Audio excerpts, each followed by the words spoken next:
Good evening, everyone. Happy Tuesday and happy Black History Month. My name is Sade Seaborn, and I serve as the Old Dominion University ODU Black Alumni Chapter Immediate Past President.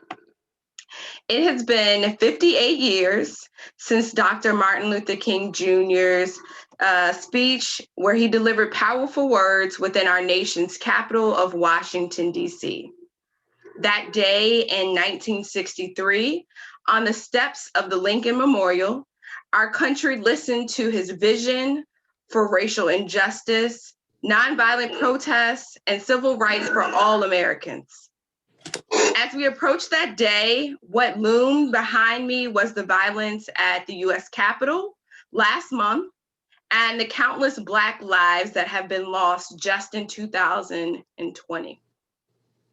Dr. King's vision for equality lives on today and remains our responsibility to continue combating racial injustice in all forms that exist in 2021.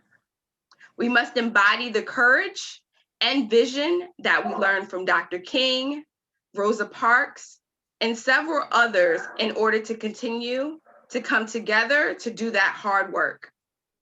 Even as we see the first woman, first African-American woman, South Asian American woman elected president or vice president of these United States of America, there is still a magnitude of unfinished work to be done. So tonight, we pick up where we left off on Juneteenth to have a solutions-focused discussion. We will continue to discuss how to collaborate together as alumni of Old Dominion University and in our local communities. So over the next hour or so, I ask that you be open and transparent. Be willing to share experiences so that we may find solutions to implement in our communities. So before we get started, in order to introduce our panelists, we're gonna start with a video honoring Dr. King and Black History Month.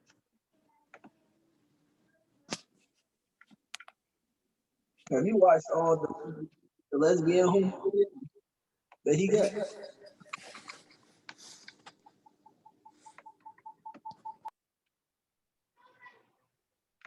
We shall overcome. Deep in my heart, I do believe we shall overcome. Though I join hands so often with students and others behind jail bars singing it, we shall overcome. Sometimes we've had tears in our eyes when we joined together to sing it, but we still decided to sing it. We shall overcome. No, before this victory is won, some will have to get thrown in jail some more, but we shall overcome. Don't worry about us. Before the victory is won, some of us will lose jobs, but we shall overcome. Before the victory is won, even some will have to face physical death. But if physical death is the price that some must pay to free their children from a permanent psychological death, then nothing shall be more redemptive. We shall overcome. Before the victory is won, some will be misunderstood and called bad names and dismissed as rabble-rousers and agitators, but we shall overcome. And I'll tell you why.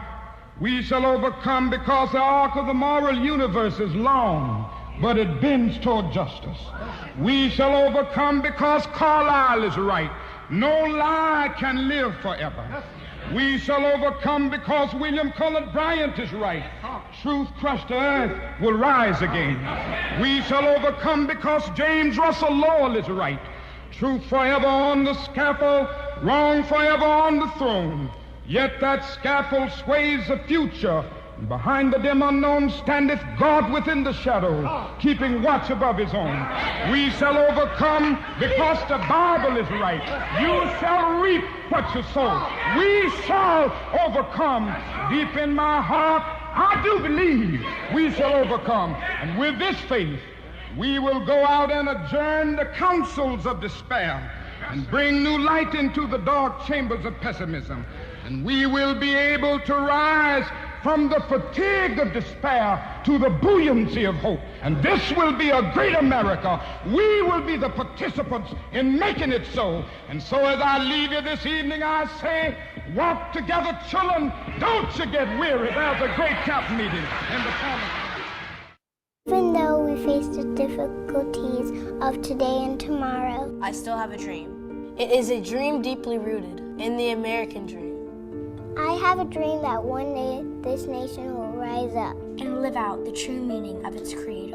We hold these truths to be self-evident, that all men are created equal. I have a dream that one day on the red hills of Georgia, the sons of former slaves and the sons of former slaves owners will be able to sit together at the table of brotherhood. I have a dream that one day, even the state of Mississippi, a state sweltering with the heat of injustice, sweltering with the heat of oppression, will be transformed into an oasis of freedom and justice. I have a dream that little children will one day live in a nation where they will not be judged by the color of their skin, but by the content of their character.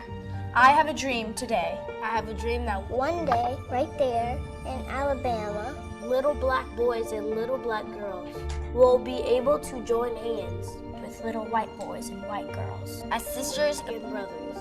I have a dream today. This is our hope. This is the faith I go back to the mountain with. With this faith, we will be able to hew out of the mountain of despair a stone of hope. With this faith, we'll be able to transform the genuine discords of our nation into a beautiful symphony of brotherhood. With this faith, we will be able to work together, pray together, to struggle together, go to jail together, to stand up for freedom forever, knowing that we will be free one day. And I say to you today, my friends, let freedom ring. From the contiguous hilltops of New Hampshire, let freedom ring.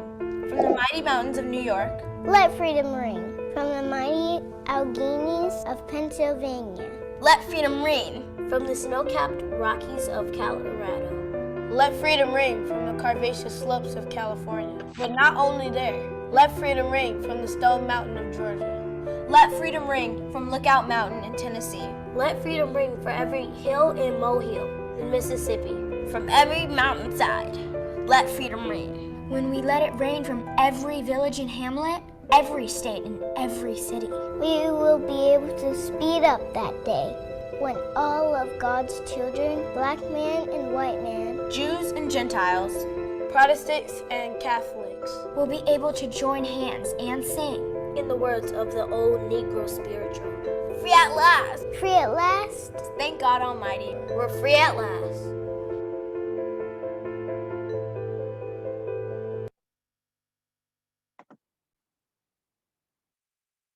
Wow. That was, I don't know about you, but that was powerful. So now I would like to introduce our moderator for the evening, as well as our panelists. Mr. Keyshawn Pearson graduated from Old Dominion in 2014 with a degree in information technology and business administration. He works as a software engineer at Navex Global and Web Development, and he currently serves as BAC Vice President. The Honorable Carlos Clanton is currently serving as the immediate past president of the National Urban League of Young Professionals after serving as president from 2015 to 2019. On May 1st, 2018, he was elected to a 4-year term as the Ward 3 member of the Norfolk City School Board, serving as vice chairman for 2 years.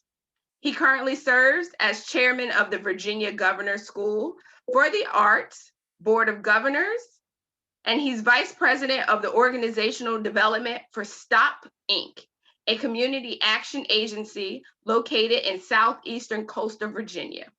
He's a graduate of Old Dominion with a Bachelor's of Science degree in training specialist with a minor in leadership. He's a fall 2022 Masters of Public Administration candidate and a proud member of Alpha Phi Alpha Fraternity Incorporated. Miss LaToya Nicole Edwards is a licensed clinical social worker and owner of Thriving Well Holistic Wellness Solutions in Norfolk, Virginia. LaToya is known for adulting therapist, and she has over 10 years of administrative and clinical experience in behavioral science, clinical social work, and the healing arts. LaToya's passion is to help millennials and Gen Z go from surviving to thriving so that they can overcome past trauma, anxiety, depression, and imposter syndrome. She offers individual, couple, and group therapy, and she holds a dual bachelor's degree in science and sociology and emphasizes in social wellness and African American and African studies. She holds a master's degree in clinical social work from Norfolk State University. LaToya is listed at the top 1,000 mental health experts from the National Association of Social Work. Miss Amber Ivy. She's the current director for the Center of Government Excellence at Johns Hopkins University. Previously, she worked as a manager at the DC nonprofit where she helped to make the nation's civil legal system more accessible and affordable to the public. Amber worked for Maryland State Stat, a performance measurement and management office created by former Governor Martin O'Malley. She also analyzed agency data to improve state government performance at the governor's office for performance improvement under Governor Larry Hogan. She also serves as the Old Dominion University Association on the board of directors. I will now hand it off to Kishan to introduce the remaining panelists. Hello, and good evening. Thank you all for being here. I will introduce the rest of our panelists. We have originally from Alexandria, Virginia, Mr. Jarvis Jackson, who lives in Charlotte, North Carolina with his wife, Kristen, daughter, Grace, and son, Asher. Currently, he is an enterprise risk consultant at Wells Fargo, managing testing for multiple data migration projects. As a member of Kappa Alpha Psi fraternity, he's learned it's important to give back, and joining the Black Alumni Chapter Board was a great extension of that. He spent 6 years on the board and with 2 as president. He enjoyed his time on the board and continues to give back from afar by annually giving to the Ronald Horn Scholarship. We also have Justin J. Pearson. He is the 4th son of 5 boys, born to teenage parents in Memphis, Tennessee. Justin graduated from Mitchell High School as valedictorian and Bowdoin College in 2017, majoring in both government and legal studies and education studies.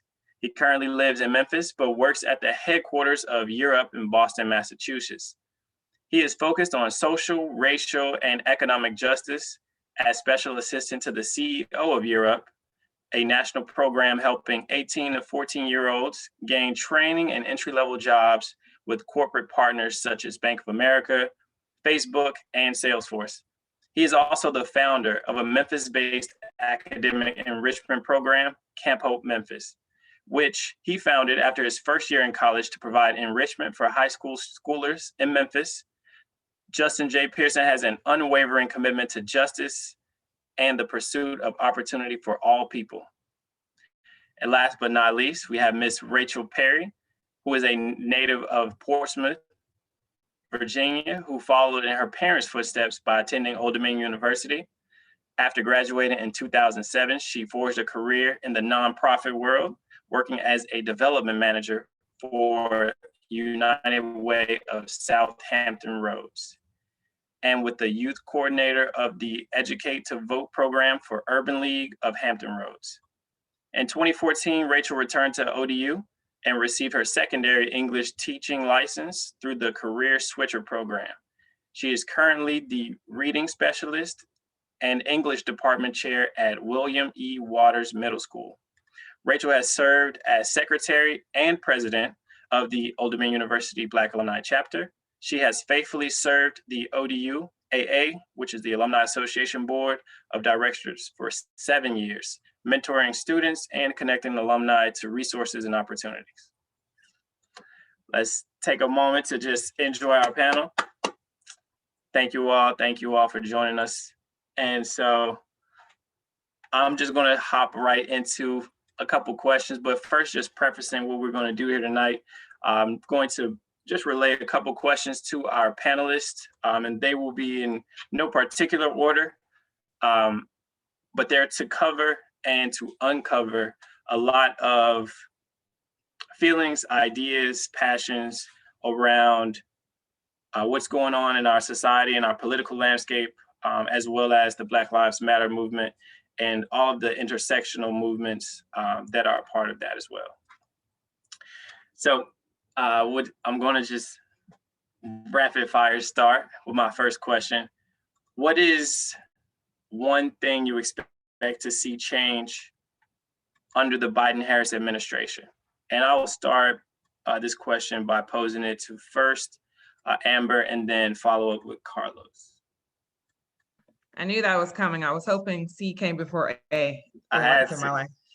No, but some of the things that I'm hoping for is just to normalize politics. I think we've been in a very volatile 4 years. So what I want to see is that we get back to like even Kelter to calm some things down. I'm really looking forward to this administration really working to bring them back together. And that's not a joke, like you all have saw or seen just in like the media and all the things that are happening on social or whatever, as far as like how much people are like really angry and still like getting out of that and feeling like they've been treated wrongly, whether you're in rural America or living in cities in this country. A lot of people feel like the government has not done right for them, even those who voted for President Biden and Vice President Harris. I think they just have to come back and say, what are our values? What do we stand for? And hopefully pull us all back together on that. And then I'm gonna punt it over to Carlos, who's going to give you that more in-depth answer. Thank you, guys. Not only did Amber punt it over to me, she was like, I'm gonna do in-depth. But Amber knows me. But a good evening, everyone. So some of the things I would like to see out of this administration, and I think that all of us on this call could definitely get an amen to this one, and that is student debt relief. That we see something to cancel that is truly a hindrance to so many. And when we look at the racial divide, and that particularly individuals of color, we definitely want to see that. Another thing is immigration reform. For far too long, everything that Amber said there, but when we look at immigration reform, that's something for some, we may like, oh, that's no big deal. But I think normalizing that and truly providing a pathway for individuals is important. Criminal justice reform. I think that many of us have, the crime bill of the 1990s has, in many ways, for generations now, well, I say decades from now, has really caused a hindrance to many individuals. In Virginia, I know we're talking about federal, but in Virginia right now, we've got a bill going through to legalize marijuana usage in the Commonwealth of Virginia. But in many respects, you got to understand that the Commonwealth is just trying to monetize that. But I really think that we need to really look at the federal level and look at the number of individuals who have lost their rights and who are being set back because of these minor offenses. But of course, we need public education. And I think we dub public education into a true infrastructure reform bill. I think that that's an opportunity for us to get people to work. And when we think about our roads, bridges, our public schools, this is something long overdue, and we've got to make sure that we put funding in place to bring back infrastructure. And the last piece is broadband. We need to ensure this pandemic has shown us more and more that there is a divide, that there are those who have and those who don't, and that we truly have to make a concerted effort to ensure that all Americans, wherever you are, have access to high-speed broadband internet. So that's what I've got. Awesome. Thank you both. Just while you're there, in that moment, we got a question from the audience about student loan relief, and basically how do you relay the importance for it for everyone and how it benefits everyone, even if everyone doesn't have student loan debt? Do you want me to pick that up? Yeah, and I'll comment after you. I have a thought on that. You got to think about it. If you're paying astronomical amounts of debt, And, there are different ways that they're looking at this, whether or not you're getting rid of the first $10,000 of debt or creating opportunities for individuals to be able to work that off. But as long as you have that debt, it is hindering you from being able to have true economic prosperity and to be able to do other things. It sets you back. And, we talk about training. I'm in public education, and we're looking, when I was coming through the 90s, and many of us, we remember when we're in school, it was all go to college. You need your 4-year degree, which is great. We need that there. But with that comes along a heck of a lot of debt if you did not have, if you couldn't get an academic full ride scholarship, which many people didn't, and you have a lot who were first generation. So when this message across about student debt relief, it is an economic issue just as much as when we look at it from a business sense, that as long as you've got individuals who are carrying that debt, they cannot truly see the fruits of true economic prosperity. And I'm gonna punt it back over to Amber and see what she wants to add to that. Yep, I agree with everything Carlos said, but I'm gonna bring a different perspective. I think that we all drank that Kool-Aid, right? And not to say that school is Kool-Aid because you need education. I don't believe that college has to be the answer for everyone. I will never go to someone and say, go into 6 figures worth of debt to get a degree. I'm not that person. Like for my master's, I made an intentional decision to go to school without paying for my master's. For my JD, I made sure I found as much funding as I could to pay for it out of pocket. And I went to a cheaper school for that reason, because I knew what it meant if I didn't make those steps and make those decisions. I also counsel students all the time who are like, oh, I want to go to this school with that's out of state, this costs this much money. I'm like, why? I'm like, I work in an organization with people who went to Harvard. I don't have Harvard bills. We make the same salary. So there's a certain, certain reputation around going to these certain schools when some people are doing just as well by going to community college for 2 years and then transferring to a public university. So I think something that we can do, like we're talking about action items, is make sure you're teaching those who are around you how to go to school or how to get training without going broke. Because yes, the hope is that they're going to do something to help with a lot of the student loan debts. I don't have that much faith. Right now, I'm just going to be very honest. I just don't think that's where they're going to put their energy and effort. But what we can do is make sure that next generation understands that, and also make sure that we're looking at other career fields that are growing that do not require degrees, specifically in the STEM field. Like some of us up here are in jobs that potentially we probably didn't need to go to school for. Like, think about your bachelor's, think about you had to go back for a master's, there were certain things you did to retool, but really being very clear on what are the jobs of the future, how do they align with what you plan on doing, is what you're going to school for actually a real job in the next 10 years, or are you gonna need to go back? And we need to have those conversations with our family members and those who we can touch today. And I will stand back on that note. Wow, okay. I truly appreciate that perspective because it's something I entertain a lot, being in the STEM fields and being a web designer and working with people who don't have degrees. So thank you so much for that perspective. And being in that vein of technology and the necessity for broadband and the necessity for it to be available throughout the country to the most impoverished communities. I want to go to Jarvis and just have your thoughts on how that shapes the future landscape of employment and the opportunities for our community. I've always had kind of a push and pull feel with regards to when it comes to things like the student debt and how it impacts our community. On one hand, Amber said, on one hand, go out there and get your degree to help you get that higher learning that's necessary for certain jobs and certain educations, but it's not for everybody. I want to go back kind of to what the discussion was with regards to that bridge of people that say student loan debt forgiveness isn't necessary. You hear a lot of people, certain cadre of folks that say pull up by your own bootstraps. I had to pay off my debt, you can pay off your own type of situation.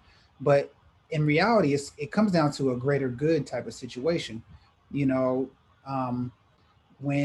more people have the funds to be able to spend elsewhere, you have that type of energy that's passed on to the economy.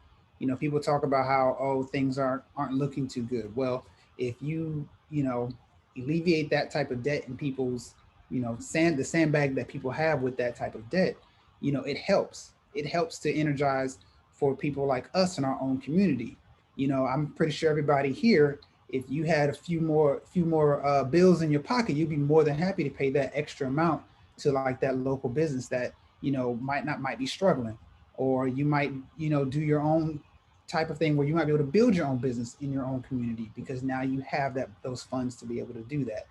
And so, you know, for us, for our people, I feel like it would be a help to have. I'm with Amber. I'm not very optimistic about it, but you know, I definitely feel like it's great that a lot of us were able to go get our education, but hopefully we can get others to see the benefit of not just only in their own perspective, but for the greater good. Awesome. Thank you. I appreciate that. All right. So moving on. This question is, you know, going to be posed to really anybody on our panel, but I definitely want to get Latoya's thoughts on it, I guess, first.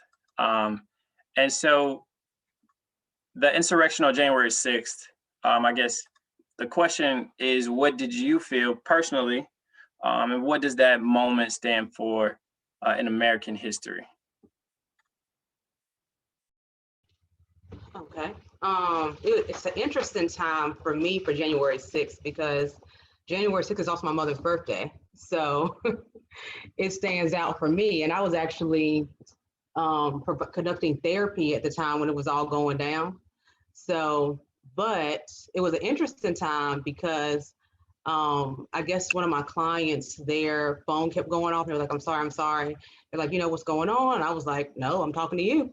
And so they told me, and I said, well, do you want to process this right now? And their words were, no, I don't really want to waste my therapy time focusing about this foolishness.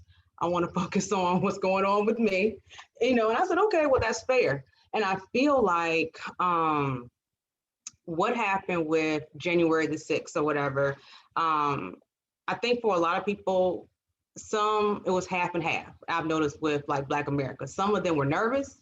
You know, I myself was a little nervous leading up to the inauguration just because I wasn't quite sure what was going to actually happen.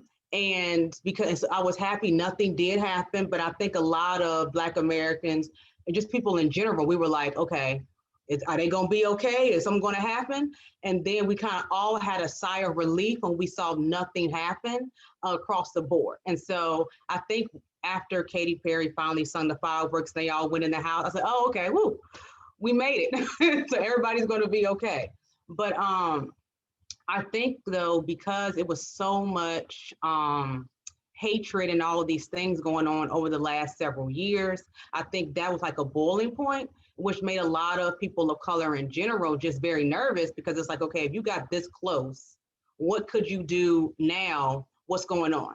And so I do like the way that they did bring things in as the inauguration, showing people of all races, of everything, showing that, you know, for years we were divided, but we're trying to come together. So hoping that we can bring unity, or attempt to bring unity across the board. And so I think but unity starts not only on the federal level, you know, all the way to you got to start locally. So, you know, coming together on those local levels, working together, then state, and going from there. People need to voice their opinions, saying how it affected them, what's going on. And I think that's when true change would begin to start and happen. So that's kind of what I was thinking when I thought about it, though, too. It kind of made me think of that racial double standards of like policy and things like that. So if it was us, how we know, it would have ended a whole lot different.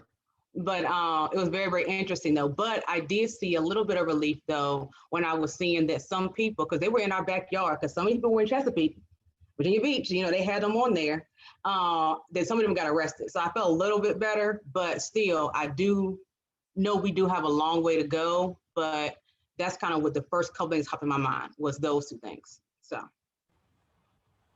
Awesome. Thank you so much. And it's so, I guess, such a coincidence that it's your mom's birthday. But that was definitely powerful. Everything you shared, I appreciate it. I Mhm. think Jarvis wanted to add something. I just want to add something on that real quick. The one thing that was good in my book about January 6th is to let all these people that's been sitting on the sideline know there's some crazy people in this country. There's some people that really want to tear things down if they don't get their way. And hopefully that keeps everybody engaged as far as what's going on, because it was a lot of people that was like, it's whatever. But now you see, if we don't stand up and we don't make our voices heard, they're gonna do whatever it takes to take it away from everybody else. So I think it was good to be able to people to see the light and kind of open their eyes to how crazy these people really are. It also made me think too, when you said that, Jarvis, how I saw like a blogger, I think her name was Lovey, I can't think of her last name, but she was saying that America is broken and needs to be fixed.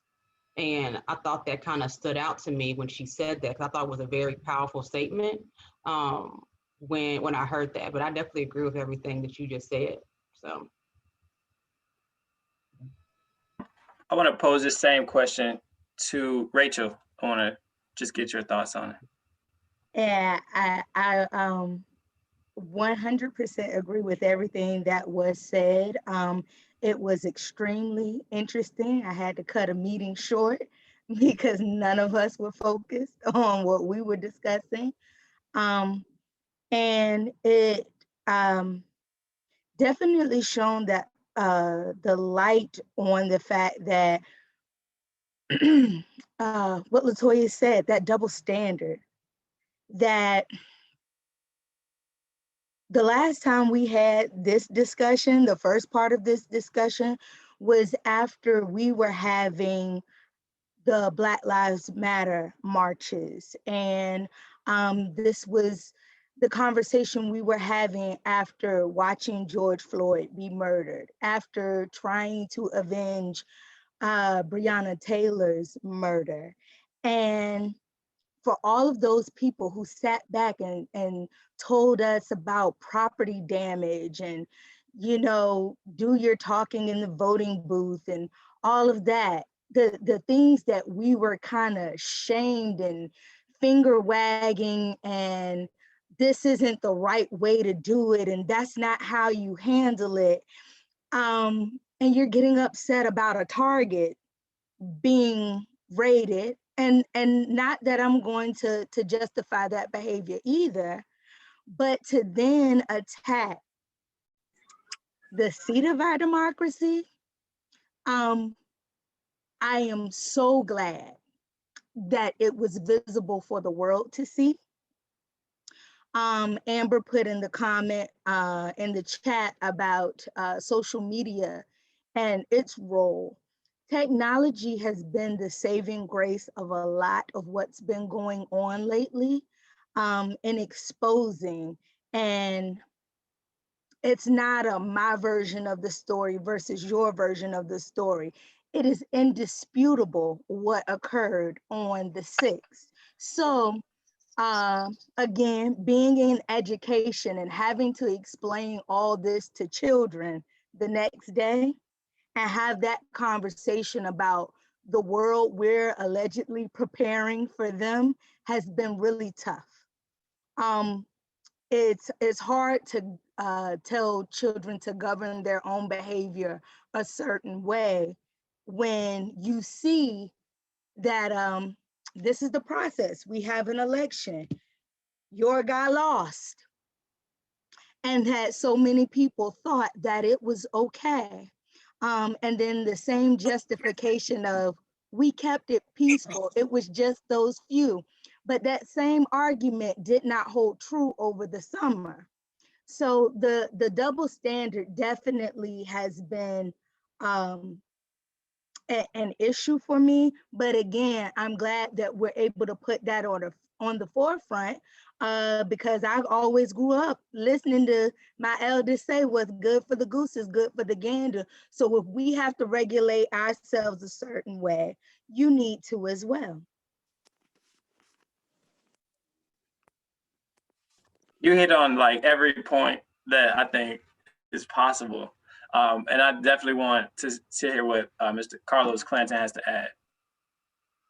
Oh, I'll tell you, I agree with everything that's being said there. And going back to what Rachel was talking about, social media, it reminds me of a time, and the saying is that, if you don't know your history, you're doomed to repeat it.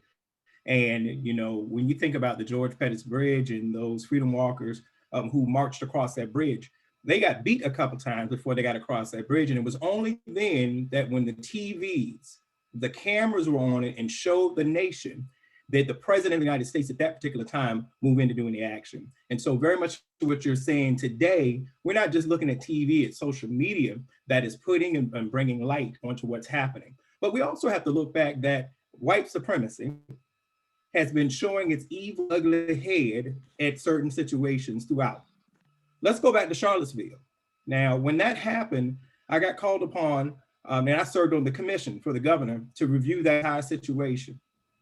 It was showing us right there that it was there. And you look at all these different situations throughout the country, and now the Virginia Pilot's running an entire series. I don't know if you all are catching it out. It's called Divided Lines, about Norfolk and how Norfolk's neighborhoods are segregated. And even looking at our schools, how they're segregated. And when you start going back and pulling the lines and understanding history and connecting the dots, when we talk about America's broke and we got to fix it. Yeah, we've got to fix it. And somebody put in the chat about 400 years has been broke, and we've been doing a lot of patchwork.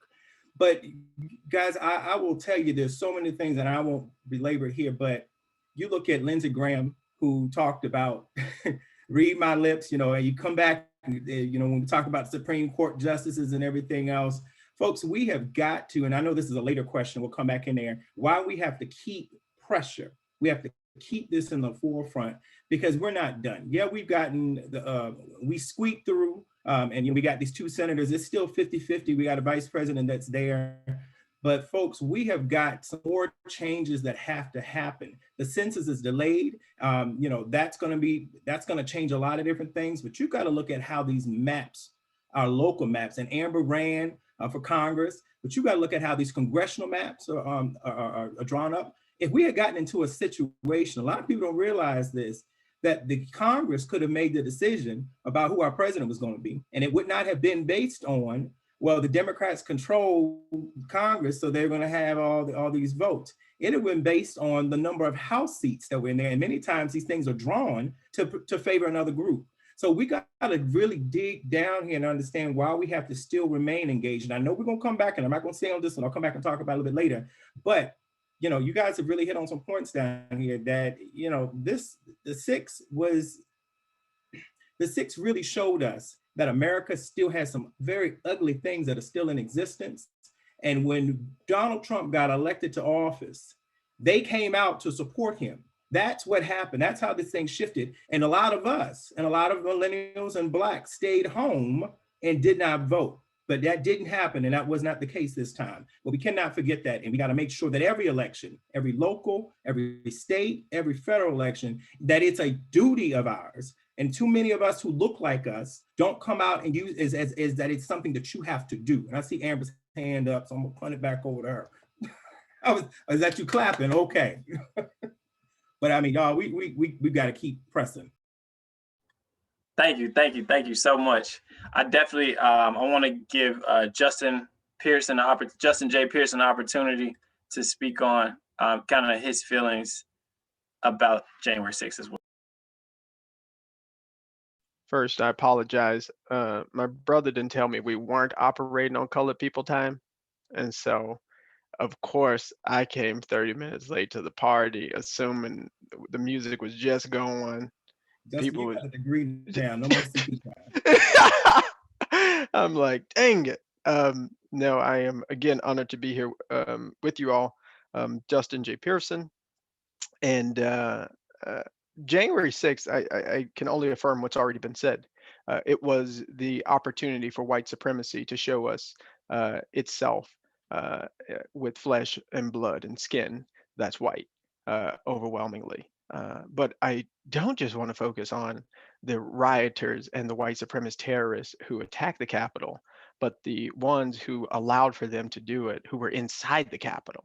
And not just the Capitol Police who, moved barricades because they were white and opened doors for them and walked them downstairs, the white women, not them, but the ones who were inside of Congress just hours before contesting the election, and obviously ran when they realized that the fruits of their labor came to kill them too, right? Because white supremacy, it is killing everybody. It's killing all of us. But it's so important that we realize that the fruits of their labor will again go to the polls. Like Carlos said, these people vote overwhelmingly. Y'all know, it was a couple up there who was leading the thing that didn't vote. Y'all didn't vote, but you went to cause an insurrection to stop the people who voted. Whiteness, it's fascinating what it allows people to do and to think about themselves, but then how we respond to it. And I think we have to, as Black people in particular, interrogate whiteness at every corner and every turn. I think the last time we had this conversation, personally, there was a reawakening happening to me. I had fallen asleep on what TD Jakes calls the soft pillow of apathy, that my degree and my participation in a couple of meetings with the NAACP and my mentorship of a couple of 10-year-olds was enough. But see, those were only anesthetics for white supremacy. We have to talk about how do we disrupt and dismantle this system that is killing us. We are literally dying. And it isn't always the physical death. For me, January 6th was the mental death, right? Of seeing Black bodies on the Capitol steps with blood everywhere. See, that I was dying. Because see, that's what I saw. I know everybody saw the white people, but I was stuck. Like, if this was Black people, the building that our ancestors built would have had their children's blood on it. And we've okayed this and put check marks next to this in this country because we have allowed white supremacy to fester and to grow without calling it into intentional conversation and condemnation as a people. And it's time now.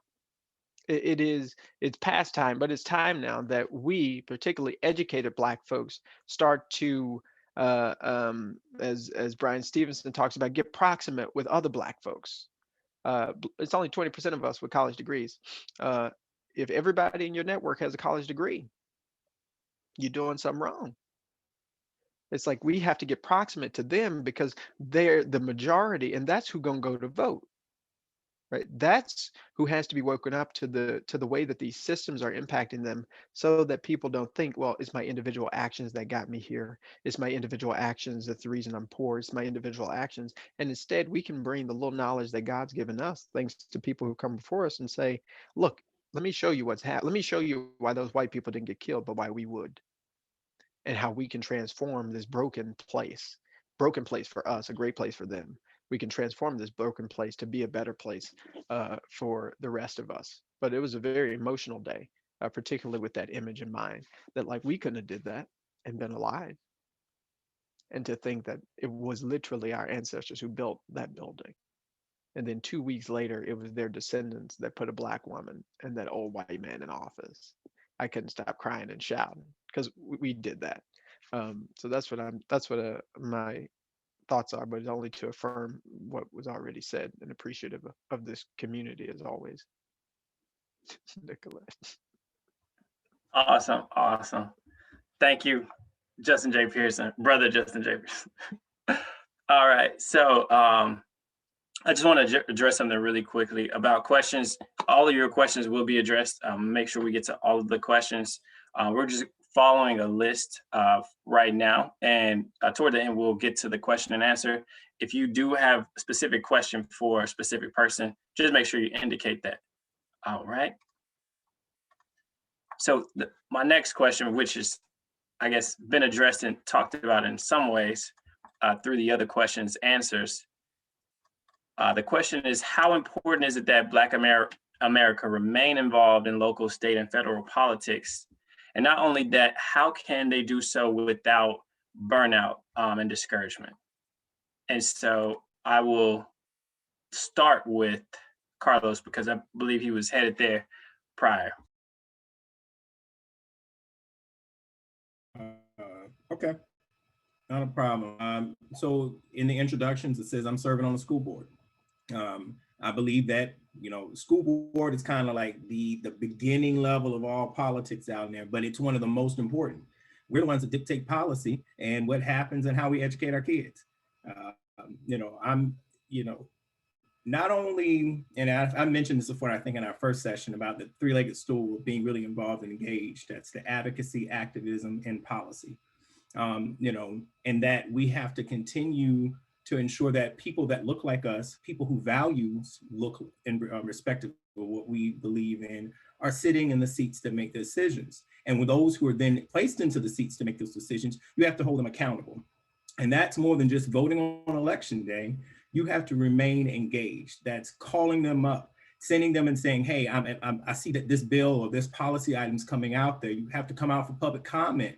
That this is a thing that we have to ingrain within us, that we have this opportunity that oftentimes we take for granted, that you got to allow your voice to be heard. And you got to see it all the way through. So I understand the piece of burnout, but I will say in this respect that you don't have to do it alone. This is where we have to activate, to mobilize.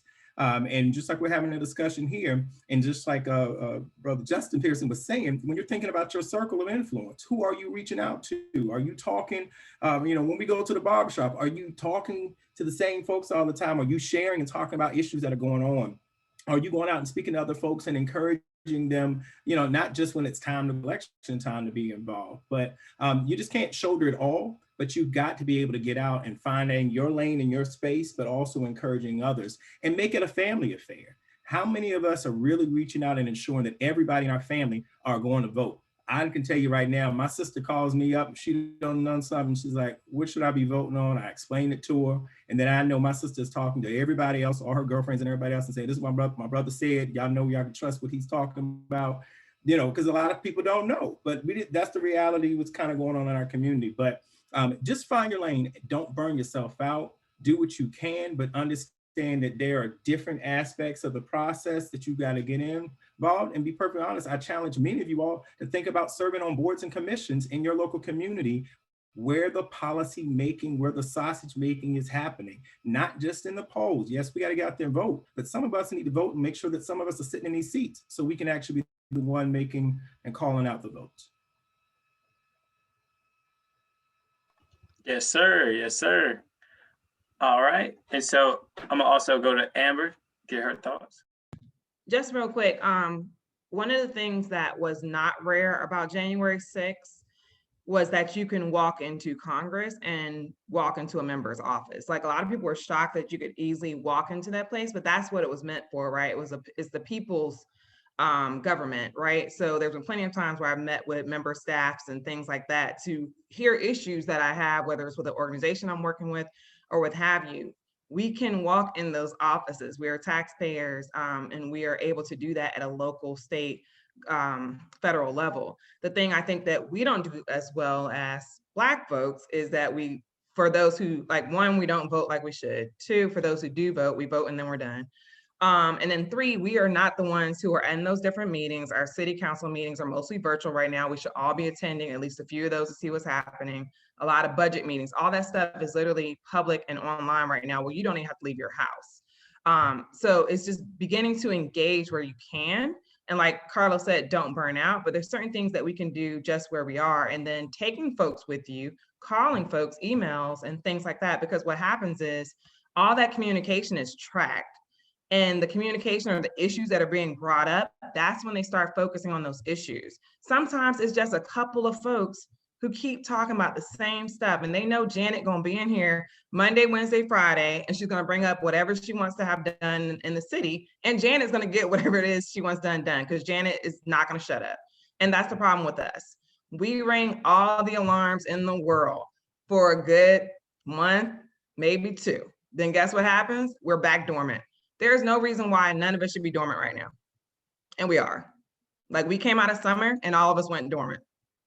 And that's the problem that we have. Like, we all keep doing this, and guess what we're gonna do again? And we thought this time was the moment. And I'm sorry to sound like this person, I'm gonna sound like it, I don't care right now. We thought this time was the moment where we were gonna get policies changed. What did we do?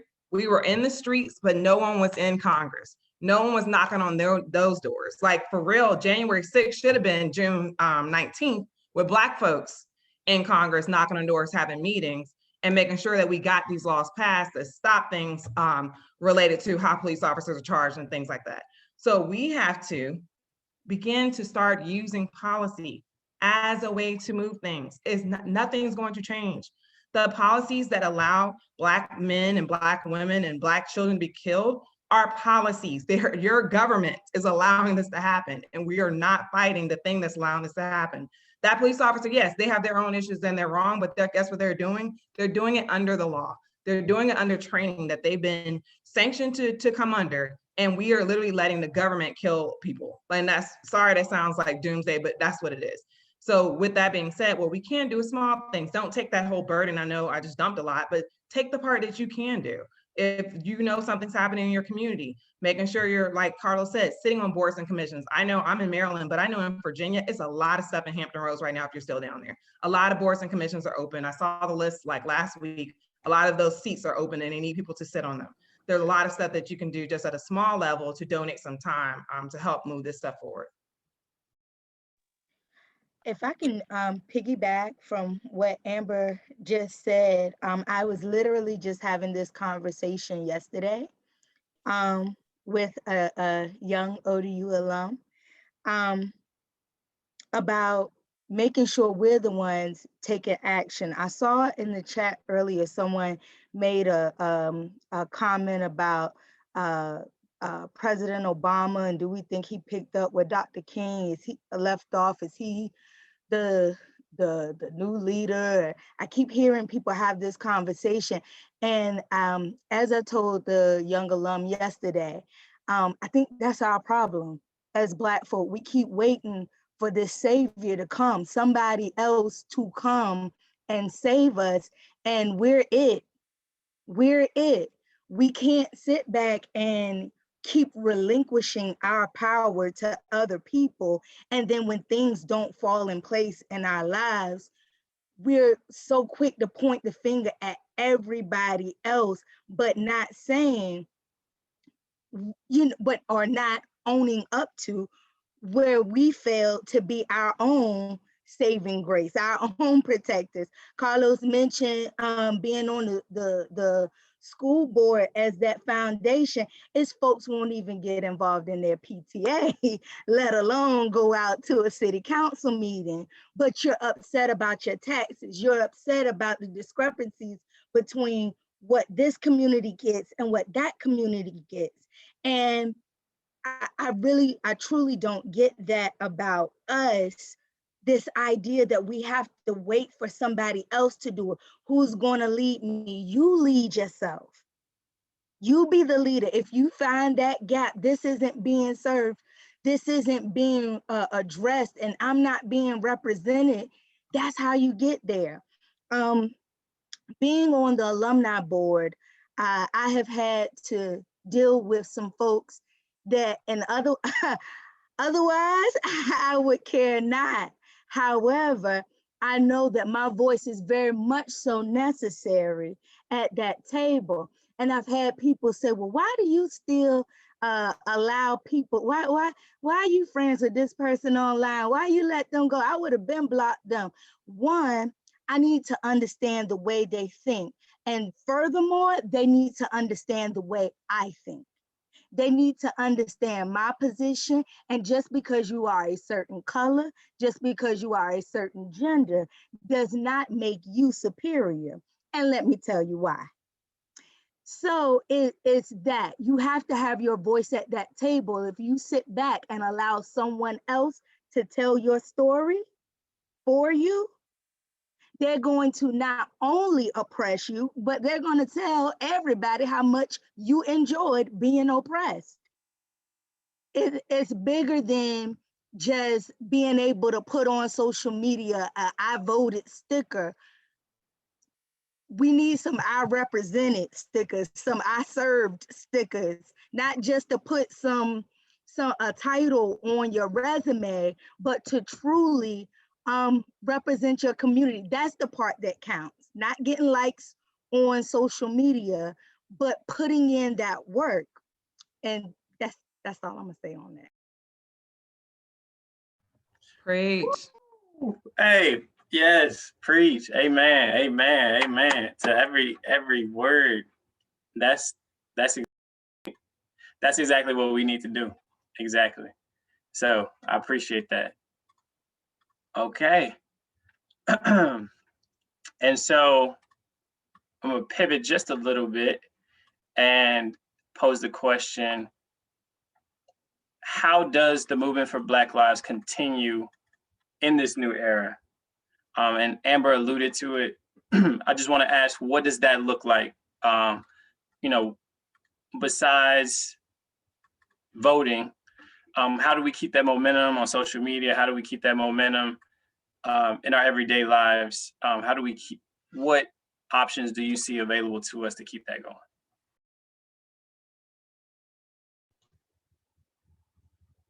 As for Amber. See, you got me over here messing around with people in the chat. I done missed the question. You said, how do we keep going the movement, the focus of where we're moving as Black folks, basically? Well, okay, so I'm gonna That's just the restate question it. because they messed me up in the chat. I'm sorry. I didn't know I was next. Good. You're good. You're good. I appreciate the Transparency. engagement. No, that's good. All right. So, you know, how does the movement for Black Lives continue in this new era, and what does that look like? How can we continue to keep the momentum on social media and in our everyday lives? Mm-hmm. I look at it a few ways. So when I talk to folks about the Black Lives Matter movement, I think when you talk about the movement, it's just so big. So I'm like, let's start with you. One, like there's 5 steps that I take. One, what can I do to make sure my internal health, my peace, my mental, physical, spiritual stability are intact? So first, I need to focus on me to make sure I'm good, because I can't go help y'all if I'm struggling. And I think that's one place that we tend to fail in this movement. And that's why we get so tired, because Black folks have a lot of burdens, have a lot of things going on, from years of oppression, from dealing with stuff at work, from dealing with stuff in your family, from all the stuff that we deal with that most communities don't deal with it on like hundreds of years of it, right? They may deal with it like here and there, but it's not something where we're literally coming out of like, our parents were born into segregation. That's a little different than what a lot of other folks are living in this world. So first, focus on you. Next is your family, right? A lot of times we skip our family. We go out and try to do all this stuff, but your family don't even know how to vote. Like your family's not even voting, but you're telling everyone else to go vote. Handle what's around you and yourself, your family, and making sure that they're good. And then you go out to your community, right? You look around those who are in your personal community you can touch, your neighbors, the people you're walking around the neighborhood with, the folks that you know that are right there and that, like he said, proximate, right? The people who are right near you, making sure you're engaging with those folks. And then you look at like your work. How is your work doing some of this work? Are there issues with diversity, equity, and inclusion? Do you need to start bringing that stuff up? Having those conversations to see like, is my work being a place that honors Black lives and things like that? And I think a lot of times we're trying to go so far out and trying to do like these bigger pushes, even at the federal level, which I think like that is someone's job. But our job starts with us first, our family, our community, and then our job. And then we go out into the rest of the community to focus on that. And for me, I know that's helpful for me when I'm thinking about how we do the work, because that stuff I can actually see something happen, right? I can see teaching someone how to invest in a stock. I can see showing someone how to fill out a ballot form, or showing them like what ballot initiatives mean. I can actually see that impact, and then also encouraging them, the people who you're touching, to do it to someone else and to show someone else, so it can exponentially grow. No one's going to teach us, no one's going to educate us. Like our school systems are segregated, like Carlos mentioned, like that's across the whole country. Like that's the reality. We know school funding comes from property taxes. So that definitely means, depending on where you live, you're not going to get the resources that you need. But we have all these brilliant Black folks in communities who can help to teach and then ask other folks to do the same. So I think the real movement is really personal and really touching what you can touch, and not necessarily focusing on that big goal, because if we all do our work, we're going to get there. I'm not worried about that. Like I said, our parents were born into segregation. We had a Black president, or biracial president, whichever one you want to argue which, a Black president and a female Black Asian American vice president. Our parents are still alive. They were born in segregation. So there are things that are happening, but that happens at multi-level. It happens at the home and it happens at the White House. And like someone said, you let them worry about the White House, worry about your house, and we're going to be just fine. Awesome. Thank you. I'm going to yield to our elder Diane, Dr. Diane Butts. I'll just give her a moment to speak.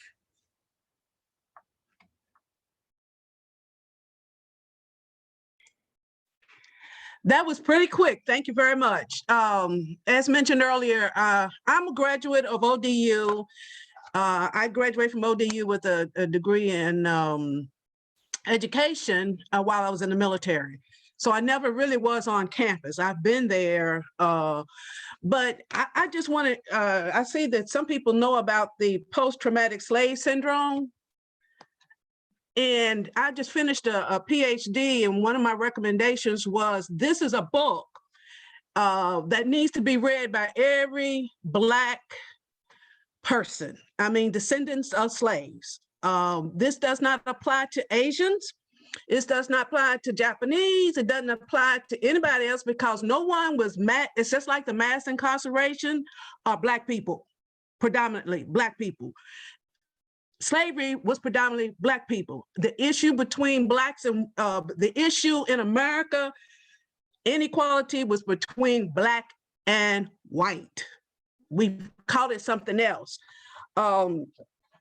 There's another set of DVDs that I think every Black person should look at. I don't know, is anybody familiar with the Hidden Colors? Is it just one? All of you are? I'm familiar. I'm familiar. Have you looked at all of them? I have.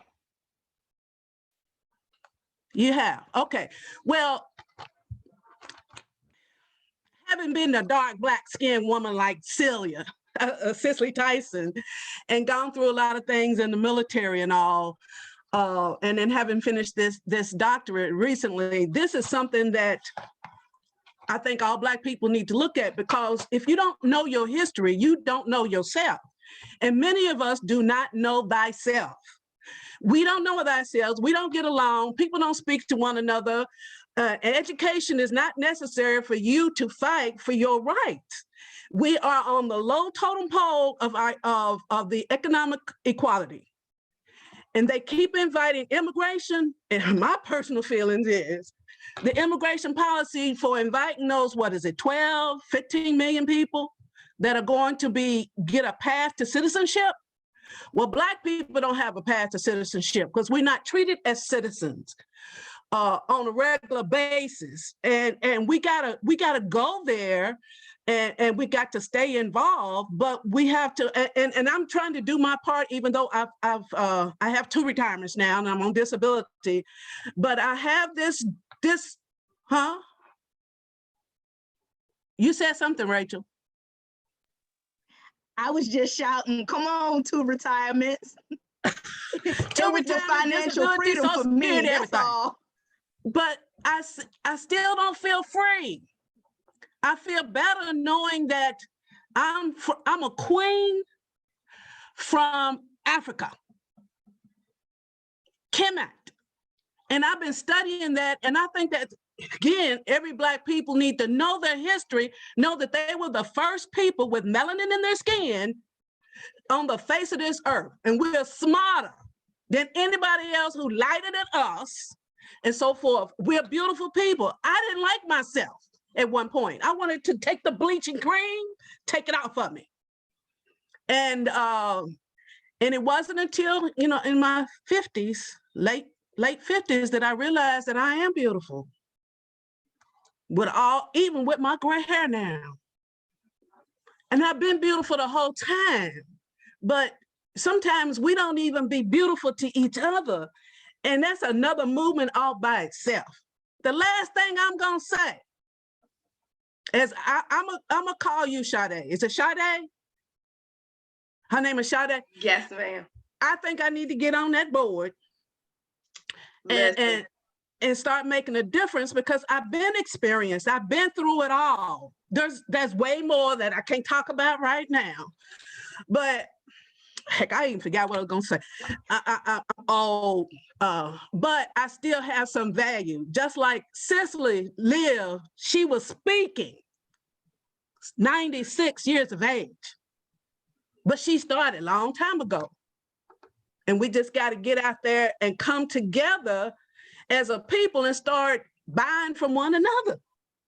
We need to improve our economics, because if you don't have no, like, what's his name? If you don't have no Malcolm X, acquisition of land and bloodshed is the only way you can get true freedom.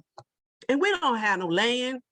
As a matter of fact, America don't even have its land. It's owned by foreigners. Anyway, you know what? Thank you very much, and I appreciate it. But I do have a question on there that you might want to talk about. Barack Obama.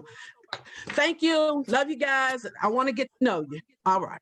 Thank you so much. Thank you. We'll be reaching out to you. And thank you so much for your vulnerability. I appreciate it more than I can even speak on. Thank you so much. Okay, guys, I'm gonna move into the next phase.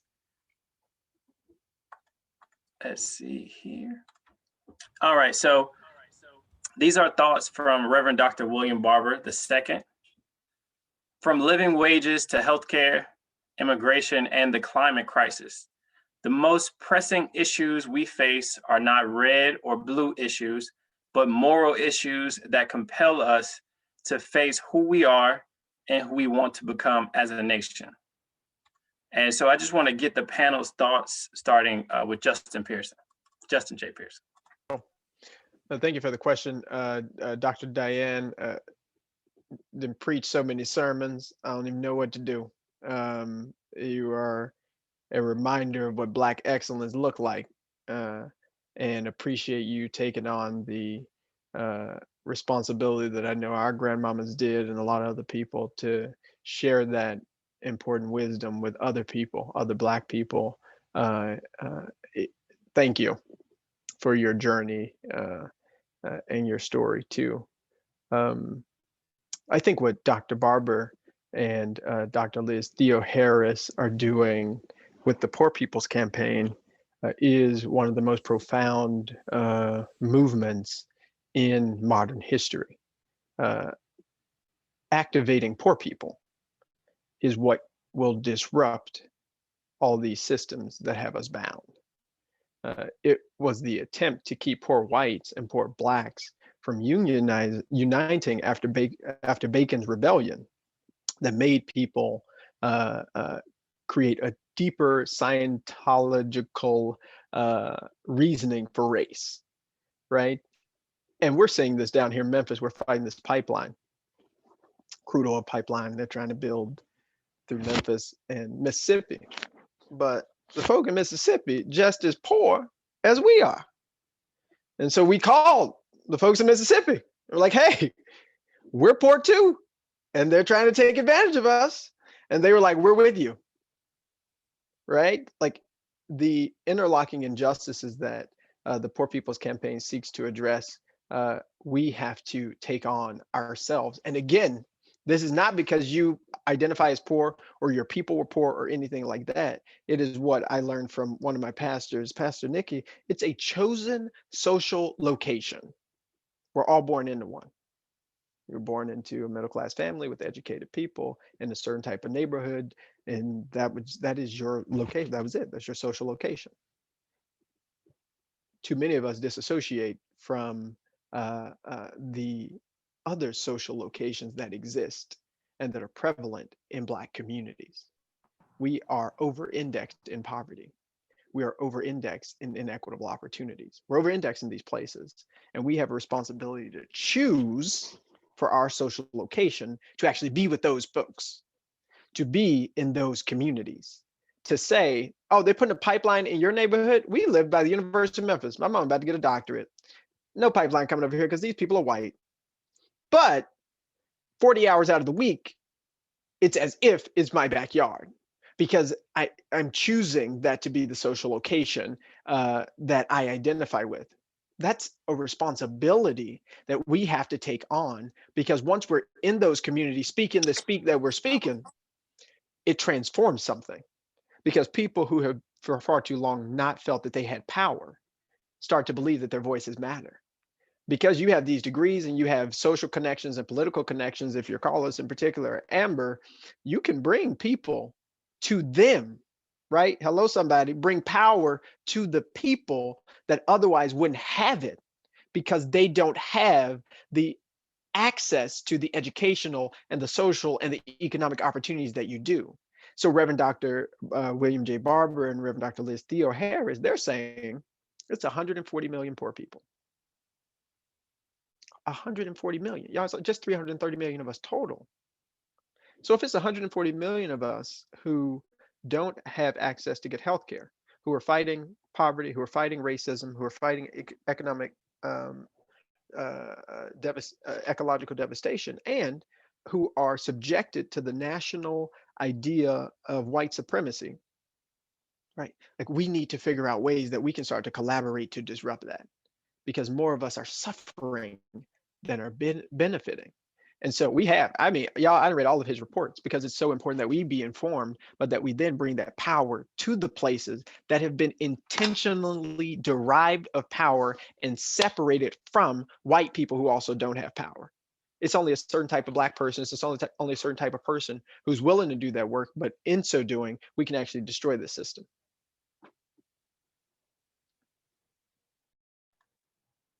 Amazing. Thank you. Thank you. Did any of the other panelists want to chime in on that with any thoughts? You know, as he was speaking, I started kind of like chuckling, not chuckling in a bad way, but when you were saying about the impoverished part, and it made me think about every year or every couple of years when people want to be elected, where do they go? They go to the Black churches, and they go to those poor Black churches to get those votes. And because they know, you know, if you can get these individuals on their side, they know they have a standing chance. So it goes back to some of the other questions that we were talking about earlier on. If you have a representation from somebody in every demographic, because they used to always joke back in the day, how do you hide something from a Black person? They'll say, put it in a book. But if you use that talented tip, as W.B. Du Bois said, we're the 20th percent, and we all are placing ourselves in various locations. So like when everybody jokes because all the certifications that I have, but I specifically got certifications for certain things that we as Black people lack. We are not good with finances as a collective whole. So it's like, why not partner with people who are good with money, bring that back to the community so that they can rebuild, because all they do is then they'll go into those soils and then they gentrify it. So before they gentrify it, let us work it ourselves and bring our power back, and then we can begin to grow and prosper from there. So when we learn the game before they do, then they cannot continue to keep us silent. And so all of those things, by continuing to have people that look like us in every aspect, we're continuing to educate ourselves, you know, applying for grants, because, you know we might be segregated in schools, but you can apply for a grant and bring in teaching kids about politics and policies and telling them the importance of what this party means and what that party means, and then to advocate for yourself, not to say I'm voting for you because my grandma said vote for you. I'm voting for you and I'm telling you why. And I'm going to stand in this, and I'm going to be able to articulate why I'm doing this. And I think that's the main thing, that even the books that she was saying, that post-traumatic slave syndrome, and even that Powernomics book, it was saying that's how we have to uplift one another. So, you know, you speak truth into children. So we need to speak truth into each other. And so this is what we can do. And like also what I believe it was Brittany was saying, Rachel, sorry, I don't know how I got Brittany, or Rachel was saying in reference to like, when we get ready to like, don't wait on one savior, you know, like we have to start with us. So when we begin to educate ourselves, and then what we don't know, lean on to people who do know something, like, hey, I don't know what this means. Well, let me reach out to Amber, let me reach out to Carlos, or if they're saying, hey, I'm not in this area, but I know somebody locally who can help me, because every city has a local representative.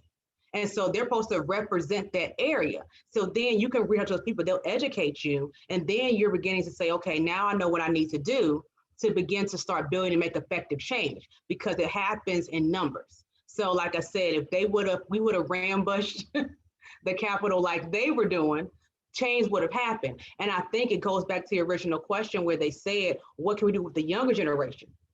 Every generation is different, but it gets stronger and stronger. And one thing that I've learned about this most recent generation is that they gonna shake the table, and they don't care if it breaks. And I love it. I love, like, shake that table right on up, because they're like, no, we're trying to do this. Let's make some things happen. So what can we do? We're going to get out there on the field and do what we got to do. And then we're going to make stuff happen. So I'm hoping that that fight and that tenacity also kind of spirals with everybody. And so that we can all as a collective whole start making change happen. Yes, amazing, amazing. Thank you so much.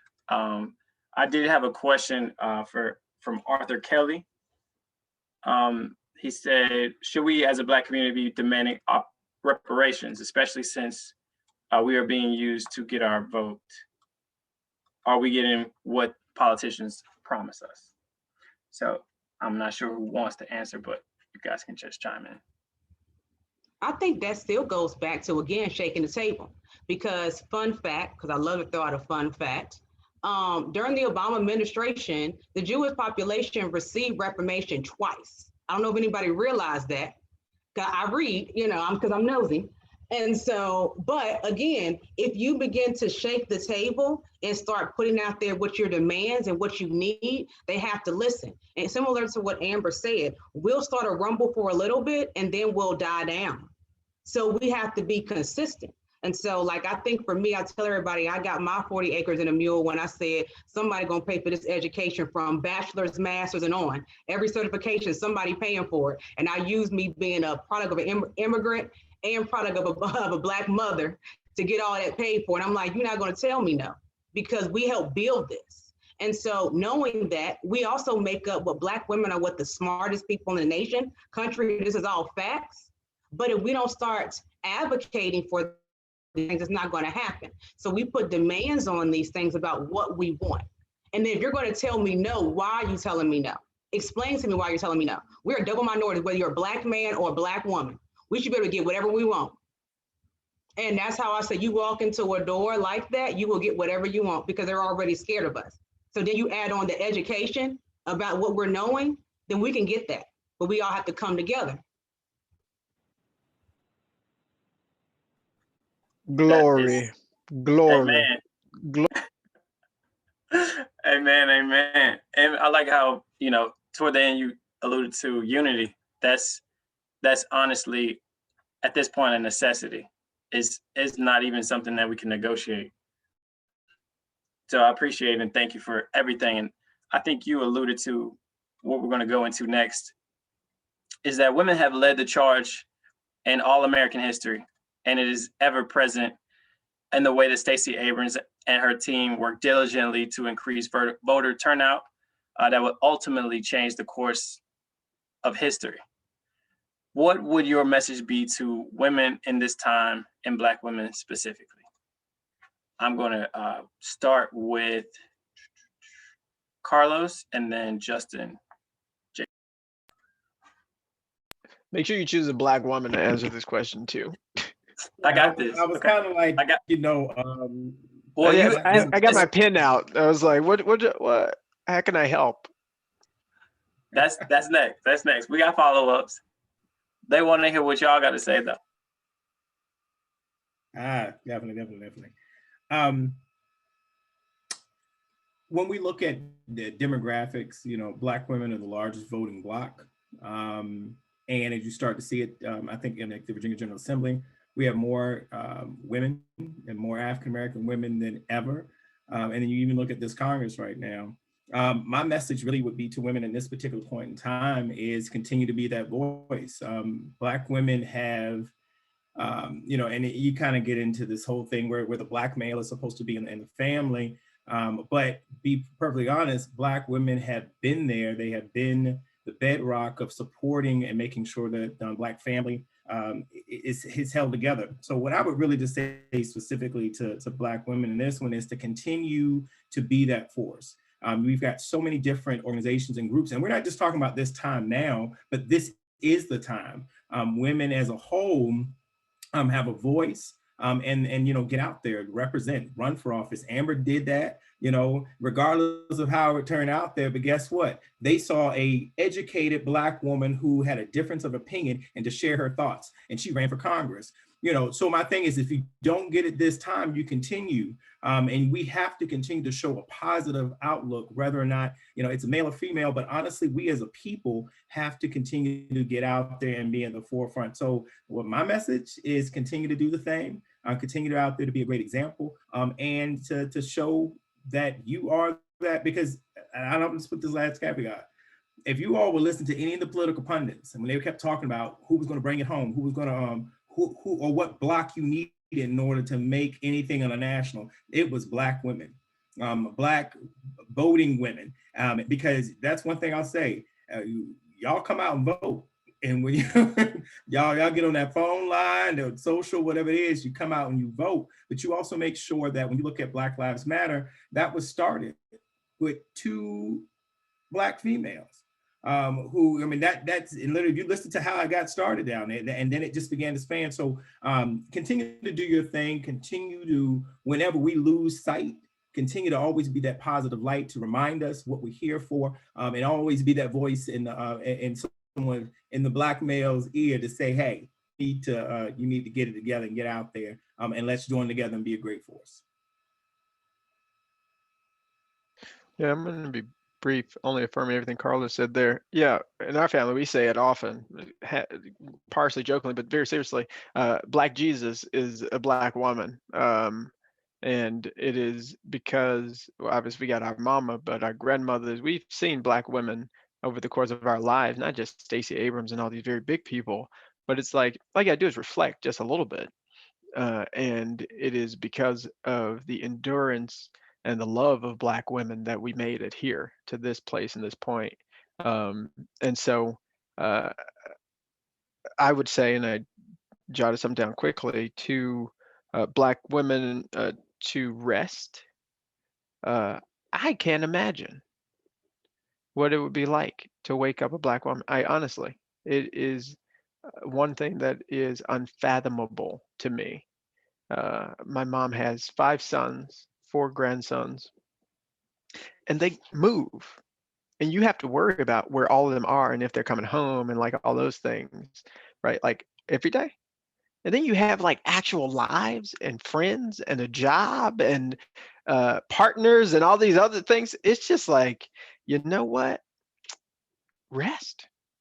And I am learning how rest can be its own act of resistance against systems of white supremacy and capitalism that says it's only by doing more that you have value. When in fact, this is gonna sound funny because y'all be putting me in a little preacher mode, but it's like if Black women never do anything else, they done enough. Like you've saved democracy more than once. You built a country to the place it's been, and all the while you've loved Black men who have not loved back equally or fairly or justly. And y'all fought for us when we wasn't fighting for us.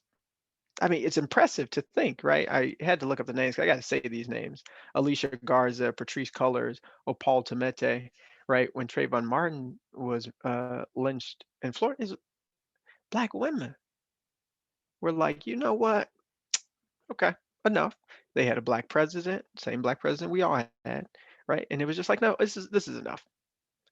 And now you're putting Black women in vice presidencies, right? You got Stacey Abrams and 6, 7, 8, 9, 20 other Black women leading organizations that flipped Georgia in the Bible Belt in the South.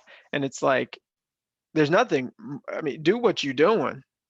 And the only thing I can ask, and it's because I'm working directly with 2 extraordinary Black women on this project to stop this pipeline, is to own your power and then to speak out against the systems of patriarchy. And I'm trying to say this word more, and misogynoir that arise. I admittedly am practicing getting better at this, how to rid myself and purge myself of patriarchy and to purge myself of misogyny towards Black women that I have internalized because I grew up in this country too. And I would love And it's a risk, right? Because patriarchy reigns, because too many Black folk want to be closer to whiteness. But if you would have any more grace to give to folks, particularly Black men, to say, ouch, that hurt, and here's why, and here's what I expect you to do moving forward to do better, because that challenge has not come enough in my life. And it's something I know I want to get better at, which means systematically there's something that we can continue to improve on by listening and being demanded to listen to Black women, because they keep saving the country. And if you watch the doctors save enough lives over 400 years, you might learn a thing or two about how to revive the dead corpse that is this country's deferred dreams for its people. What a word, what a word. Thank you, Justin J. Pearson. And I am definitely going to get to our women panelists, but Jarvis has a daughter, Grace. And so in the same vein of, having a message to Black women and, the world you want to see your daughter raised in, what is it that you offer to them, either, in raising your daughter or, just for any Black woman? That's a lot, man. Goodness. All I can say is on a personal note, with my daughter, I tell her all the time, she has a little friend that lives down the street, and it's a mixed couple, and she has kind of kinky hair like my daughter does. And, I heard them talking, and there was somehow the discussion about hair came up. And, the question was regarding to like, oh, I want my hair straight and all that stuff. And I'm sure all you females on this line have had this conversation before. And, after the fact, when they were separated and I had her to myself, I told her, I was like, baby girl, your hair is pretty enough already. You don't need to change nothing about you. You're already beautiful. And I guess I feel like that'd be my message to, my Black women, is that, you guys do so much. You're beautiful already. You just keep doing what you're doing and don't let nobody stop you. And so, like I said, that's something that I preach to my daughter, and I'm sure it can be preached to any Black woman out there now. Wow. Okay. This is amazing. Okay. And thank you. I appreciate that. That was a lot, man. That was a lot. Yeah. Hey, you handled it. That was probably the smoothest way to kill two birds with one stone. That was beautiful.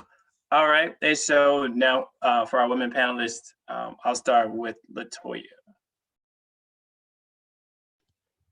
Okay, something that I would say, so I broke it down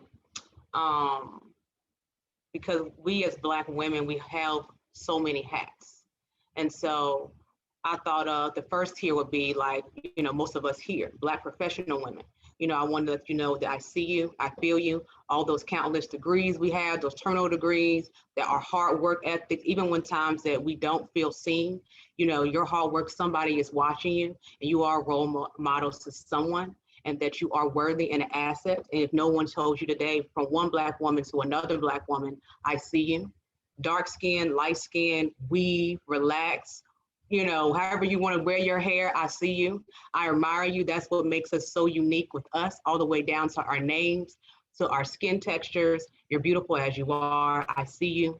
Our ancestors, you guys crawled so that we could begin to walk to this day. I see you. Our Black mothers, thank you for raising us to be strong, and not just strong in the sense of because we carried the backs of many, but strong into who we are, and so that we can breathe life not only to other people, but life into ourselves and other queens and kings. So I say, I see you. I say that if no one else acknowledges you, from one person to the other, all the hard work you're doing, continue to do. And even when you doubt your queendom, know that you have someone else to look to that's always going to tell you that you are enough and you are that.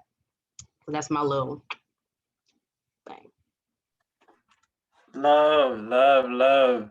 Okay, we'll move over to Rachel Perry.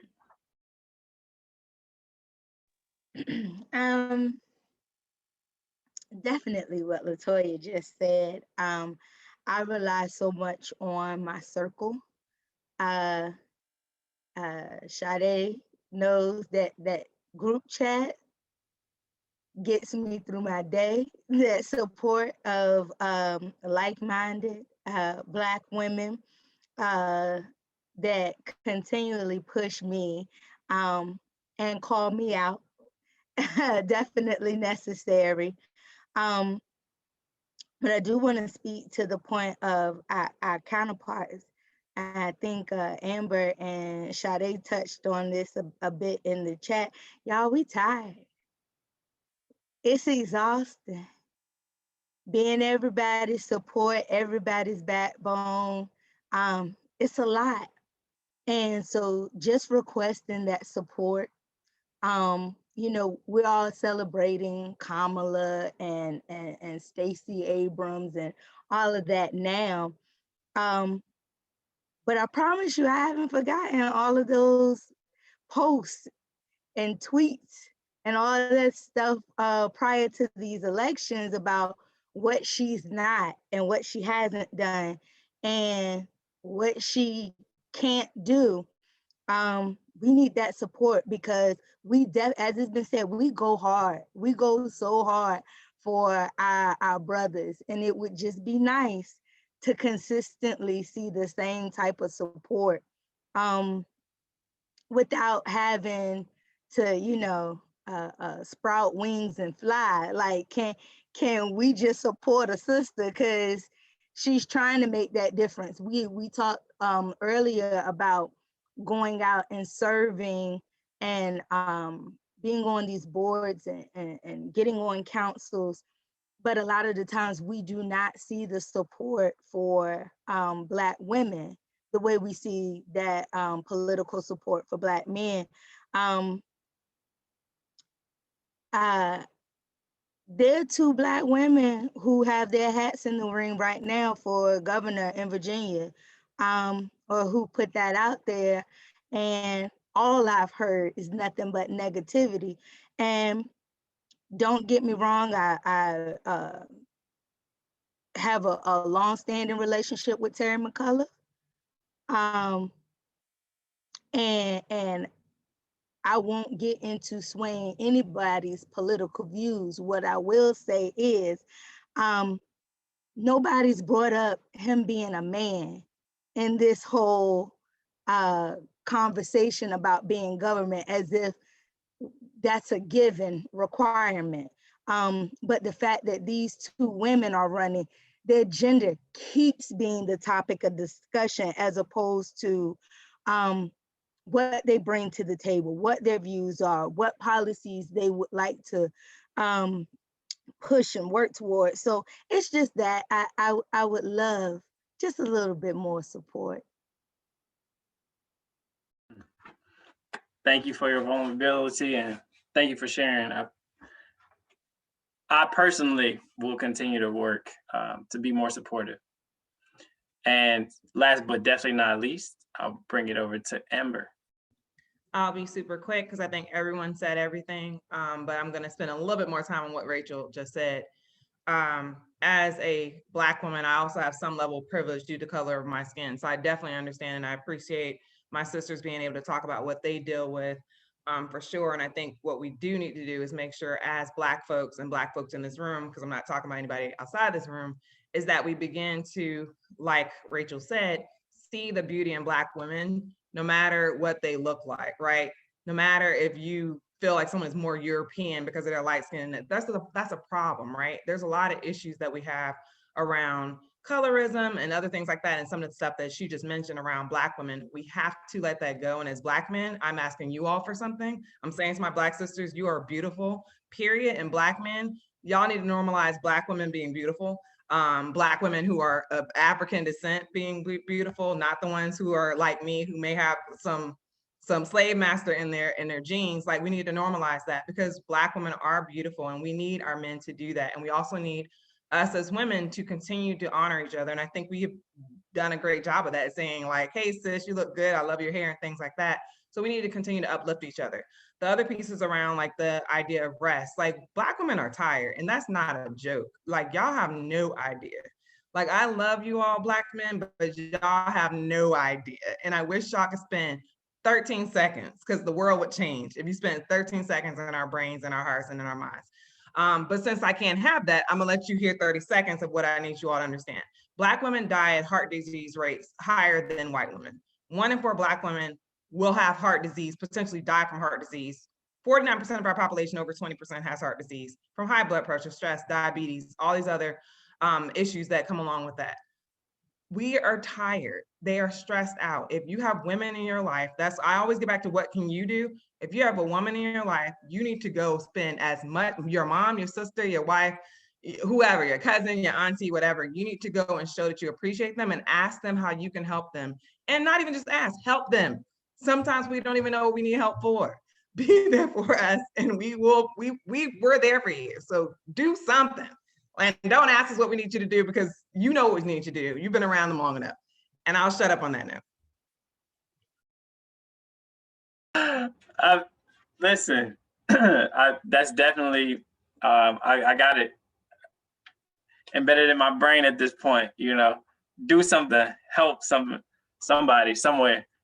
Definitely my mom works overtime. So I see it every day in and day out. And so if it's just washing the dishes or sweeping something, do something. You can do something always.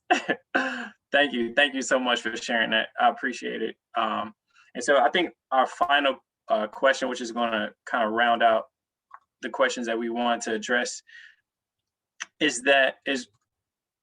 something that's very prevalent today, and the reason why we're having this meeting over Zoom, and it's the COVID crisis. And Black Americans are rightfully cautious about the vaccine for COVID-19. As a panelist, my question is there anything our leaders or us as individuals can do to help spread correct information about the vaccine that'll help people have a more positive outlook? And I'm not sure who wants to go first. I'll take Jarvis.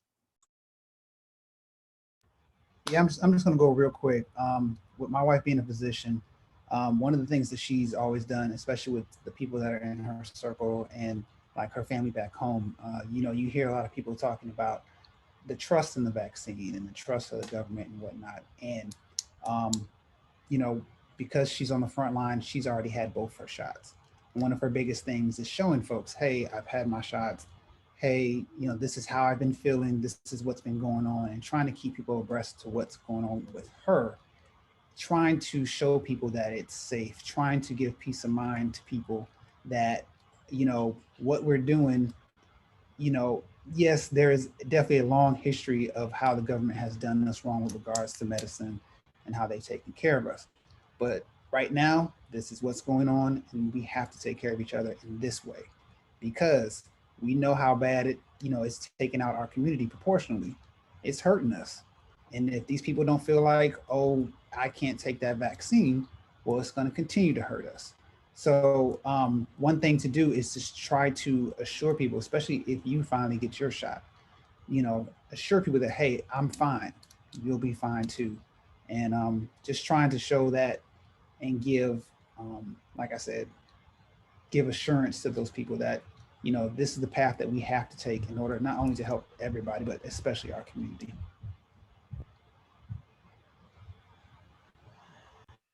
I'll chime in. I'd agree.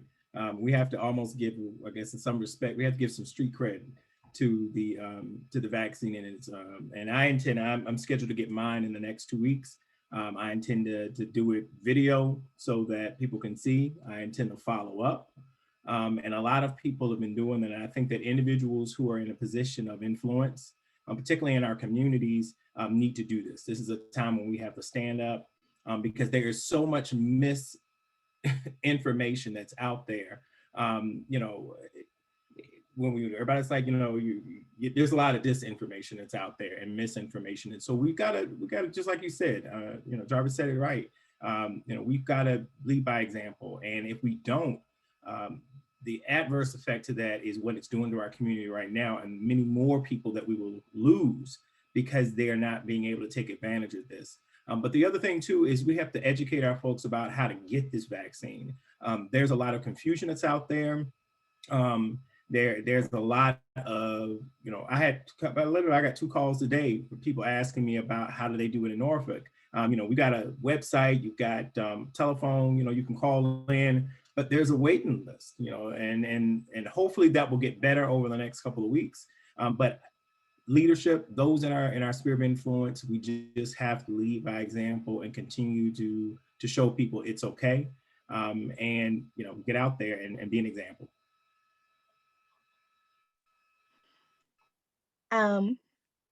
To piggyback off of what Carlos said, I am scheduled to receive my vaccine tomorrow, dose 1. I'm excited. And I know it's a lot of people who are just like, what, you rushing to get it? Yes. I have too many people that I've lost, too many people that I still want to protect, including myself. But the numbers, I believe yesterday, were saying that of everyone who received the vaccine thus far, 60% of them were white and only 5% were Black. And we already know, they've been saying this since the spring, that we're the ones, the community that's affected the most by this. And I get it. This country, doesn't have the best track record when it comes to our people. But as I've been sharing with a lot of folks, the topic comes up. We weren't at the table then. We weren't the doctors, we weren't the scientists, we weren't the epidemiologists then. There's too many of us that are behind this process for us to still have that particular fear. And I can't tell anybody where to put their faith, but I am a believer in science, and I'm very appreciative of those friends in the medical field who have shared their experience thus far. Like Carlos said, I plan to record mine as well, because God bless anybody who follows behind me. But if I can positively influence someone, definitely we have to get out of this somehow.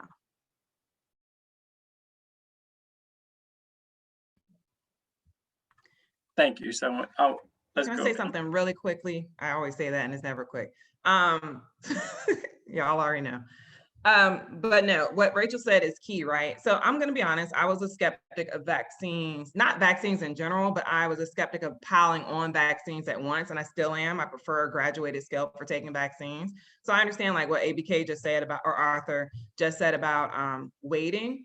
But in the wait, just make sure the reason you're waiting, right, isn't because you think that there's some big conspiracy theory that's trying to take us out, because COVID is taking us out, right? And we've seen the virus be in one person and the person doesn't even know and go to another person and destroy their whole life and kill them, right? Most of us, that's why I asked that question. I wanted to see how many folks lost, because I can talk to my white colleagues, they've lost 0. Some of them never even had it. I had COVID. My mother had COVID. Like we went through that. I was out for like 3 weeks. I didn't know I had COVID. I just stayed quarantined. I thought it was something else, because the symptoms weren't what I thought they were going to be. But that I got it from someone who's very much so asymptomatic, and it put me out for 3 weeks. Thank God I'm here, but we don't know how it's going to react in folks. So if you aren't taking it, like make sure you're not being around those vulnerable populations, because we know Black folks are getting taken out, I think twice the rate, right? We're dying at twice the rate. Older people, of course, are dying earlier than they need to. Like some people are like, oh, they're older. I'm like, still, they may have had another 15 years here. Like, let's not make that an excuse for that. And then the other piece about the vaccine that I invite you all to look into is what the mRNA, which is what they built this off of, is doing for other areas of medicine. I have multiple sclerosis, which is MS, and I live with that. mRNA, they're beginning to look at even vaccines for multiple sclerosis and all these other type of diseases that we have going on. So there's so many things that are happening from this one COVID vaccine. So don't let the fear of it stop you. I think this is a time where we go back to what LaToya said, where it's like, hide it in a book. We have Google. You can literally go read research papers. You can literally go see what the data says. I'm a data person. What does the data say? And you can actually get that evidence for yourself. Don't trust us. Like I'm with you. Do not trust anyone, but go read the articles that are peer reviewed. A whole bunch of folks have looked at it, and there's a process that they go through. It's not medicine in the 1960s. It's not medicine in the 1900s. Like Rachel said, it's a lot of Black folks involved in this process. So I invite you all to spend time actually doing the research. There's plenty of stuff out there you can read on it.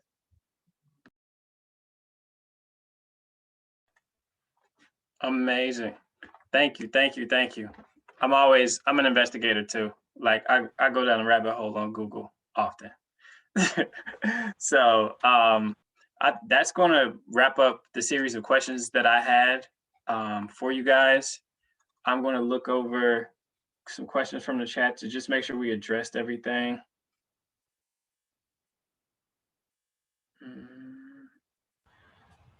While you're looking at that, I'm just gonna say this real quick.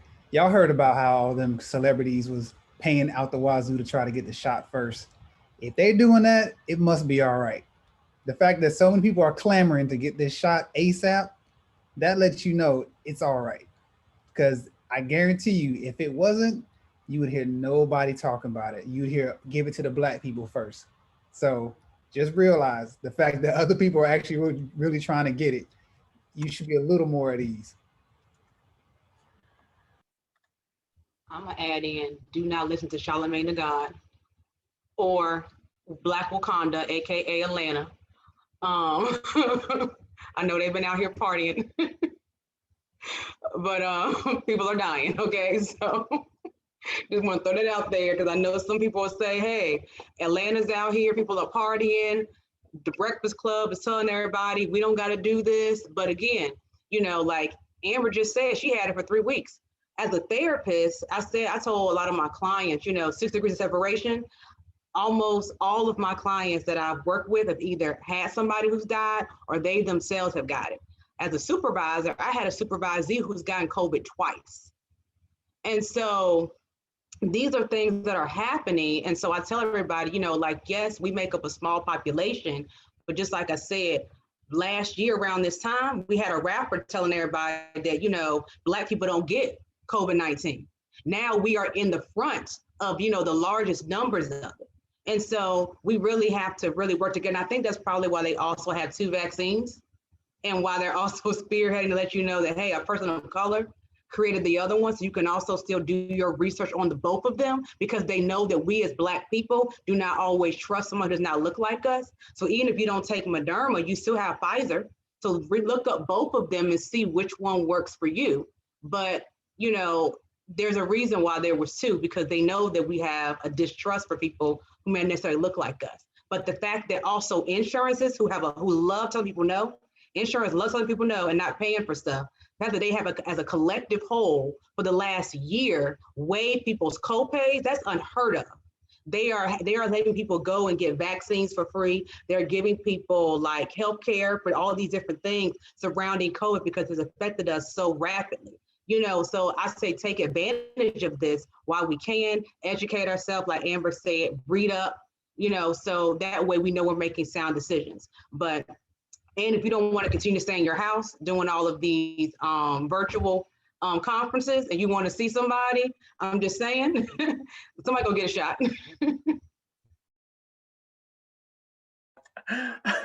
Yeah, another year of this is going to be rough. Get that vaccine. Thank y'all. I appreciate it. We have one question that we didn't directly address, and it was from Tierra. She said, how can we keep the younger generation enthused about consistently continuing to participate in elections at all levels? So I guess I would say the median age for us in here is somewhere around 30. So, you know, how do we reach, well, okay, maybe no, it's definitely 30. Okay, so 35, okay, maybe higher. 4? Sheesh. Okay, maybe I'm averaging the wrong way. But what is it that we can do to keep the younger generation, the 20-year-olds? How do we keep them engaged?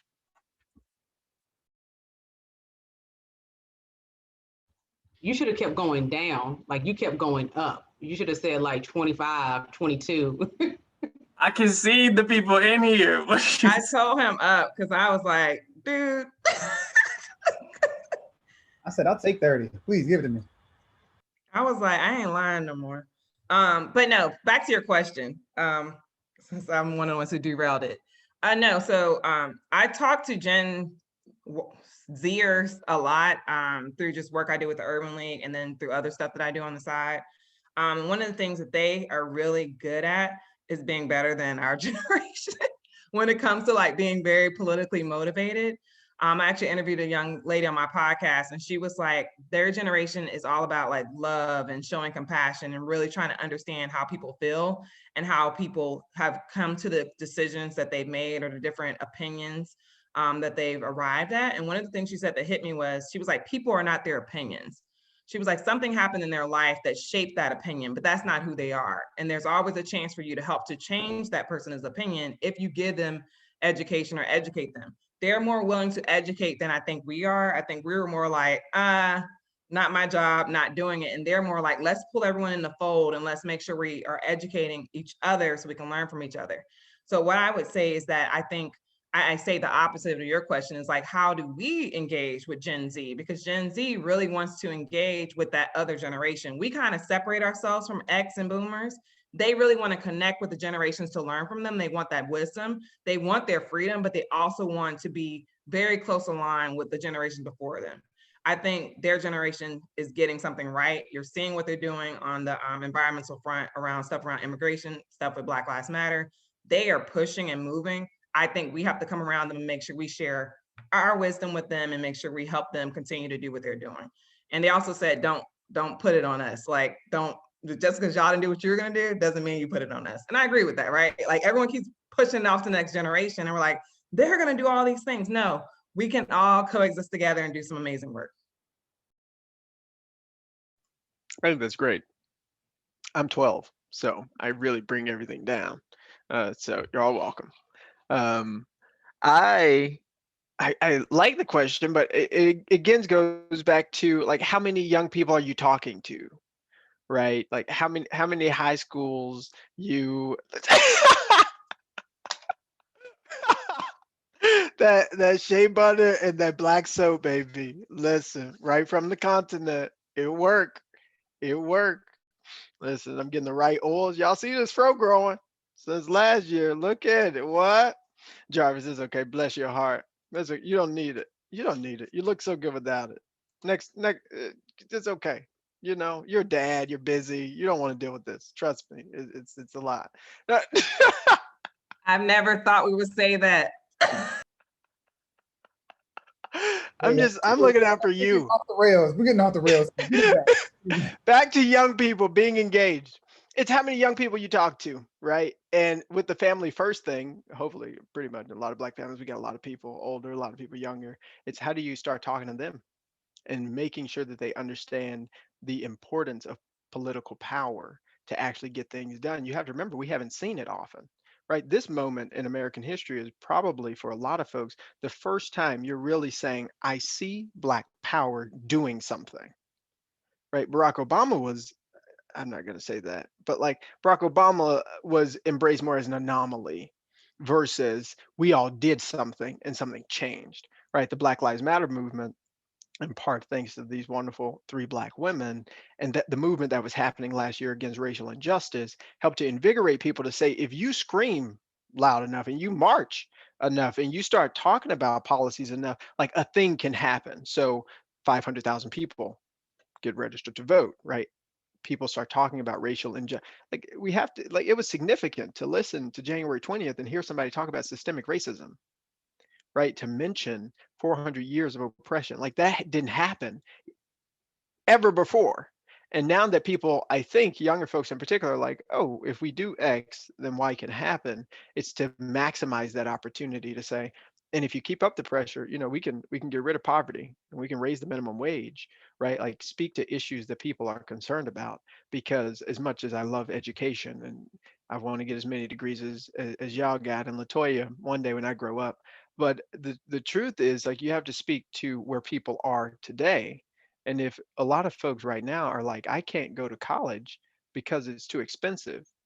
Yeah, you can apply to scholarships, but like it is also, we need to rethink how we do loans, right? Like you can have a say in that when you turn 18 and start electing people who are going to address loans, right? It's like, yeah, I want to do that, but I need a house. Like, how am I going to live, right? Well, maybe we do need to start pushing universal basic income and telling people that this can happen. And so attach the movement that's happening now to their ability to have power. Oh, thanks, Amber. Hey. Awesome. All right. And so let me see, hand it back over to Sade, who's going to wrap us up with just an observance for all the Black lives that we lost in 2020 and all those lives lost in the COVID crisis in 2020. So we're just going to have a moment of silence. And I believe Sade has a video.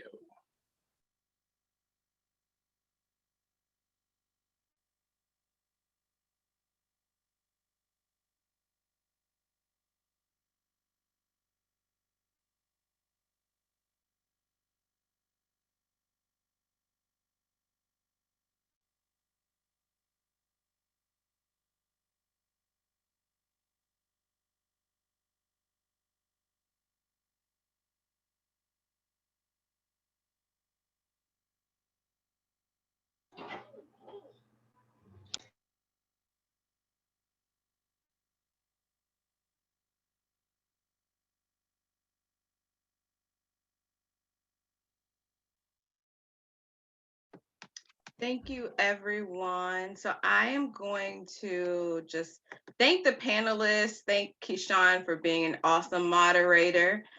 This discussion could have gone on for another hour, but sake of time, and I know we all have Zoom fatigue from work, we are going to wrap up, but this is definitely a discussion that will continue. I would now like to introduce our president, Ms. Noelle Cook, who will bring us some closing remarks. Thank you, Sade, and thank you, everyone. I don't know what else to say. I think our panelists have said everything that needs to be said. I thank you all for your words and your wisdom and doing this once again as we've embarked on a new year and our Black History Month programs. I want to thank OIR for partnering with us and promoting our events for Black History Month as well. So thank you, Ms. Lisa Clark.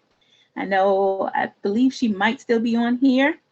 And then I want to thank Sade and Keyshawn for once again leading the calls for this and putting this event together. It's been great. So thank you both for everything that you've done. I want to invite everyone that's on this call to the rest of our events for this month, for Black History Month. We have our Black History Month trivia that's coming up on February 20th from noon to 2 p.m. And we even have a special guest, fellow alum Jay Harris, who will be joining us. And you can register for all of our events at odualumni.org/events with an S on the end. And then also on February 27th, we launched this for the first time during Monarch Spirit Week, our Black-owned business pop-up shop for fellow Black alumni. So we're excited to bring part 2. So this is definitely the month of part 2s. So this is our program. And if you have a business and you like to be featured, feel free to go online, fill out the form. And then if you don't have a business, please attend. So again, odualumni.org/events. That's Saturday, February 27th, 11 to 1. And then I know that there might be some students online. Our scholarship application will be opening up. I'll say check our social media by Monday at the latest for the links to be able to apply for our Ronald L. Horn Scholarship. And speaking of scholarship, we have launched our new Drip 2.0, as our regional rep calls it, who has put this together for us, with some new swag items for purchase. And for each item that you all purchase, $5 of that goes to our scholarship. Again, this is the month of part twos. So during the first phase of this, we were able to raise $1,300 for our scholarship. So we wanted to exceed that for the second round. So it launched today. So you have until the end of the month to purchase, but don't wait and don't delay. Please go ahead and do so today. And you can do that. The link is tinyurl.com/ODU-ish. So ODUISH. So I thank you all again for attending. We were happy to kick off Black History Month programs with ODU tonight. So we hope that you'll attend all of the events that has been planned by the Black History Month Committee, and definitely join us. Thank you all and have a great evening. Thank you all. Thank you all. Have a great night.